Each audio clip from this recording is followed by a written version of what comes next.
প্রাচীন স্থাপত্যের নিদর্শন ছয় ঘড়িয়া জোড়া শিব মন্দির। এই মন্দির দুটি স্থানীয়দের কাছে পরিচিত ছয় ঘড়িয়া জোড়া শিব মন্দির নামে।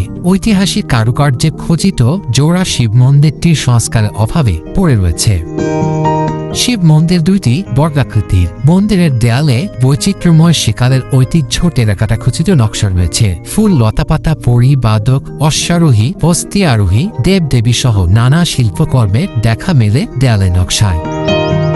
বাংলা 1220 সনের পহেলা বৈশাখ তৎকালীন জমিদার ফকিরচাঁদ ঘোষ এই মন্দির দুটি নির্মাণ করেন বলে জানা যায়। মন্দির দুটি টেরাকাটা ইট দিয়ে তৈরি। প্রতিটি মন্দিরের মাপ প্রায় 15 ফুট 9 ইঞ্চি বর্গাকৃতির।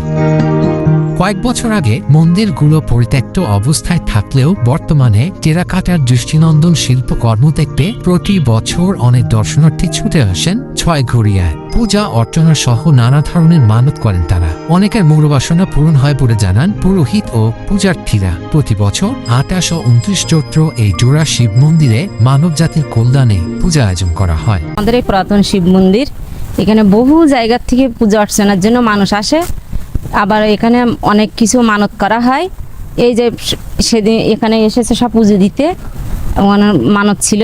বিভিন্ন জায়গা, বিভিন্ন জেলা থেকে, ঢাকা থেকে, ঢাকার বাইরে থেকে অনেক লোকজন আসে এই জায়গায় মানত করার জন্য। তাই হচ্ছে কোনো লোক বসার কোনো জায়গা পাওয়া যায় না। পূজা আরাধনা করার পরে এরা এখানে আনন্দ করতে পারে না, শুধু জায়গার অভাবে। জোড়া শিব মন্দির পুজো আছে, তা মেলার লোকজন হয়, তা বসার জায়গা নেই, তো ভেঙে গেছে, ওপরে উঠা যায় না। পূজা করতে গেলে খুব খারাপ লাগে। দীর্ঘদিন পূজা অর্চনা বন্ধ থাকার পর ভোলানাথ স্বপ্নে পূজা অর্চনা শুরু করার নির্দেশ দেওয়ার পর থেকে আবারও শুরু হয় পূজা অর্চনা।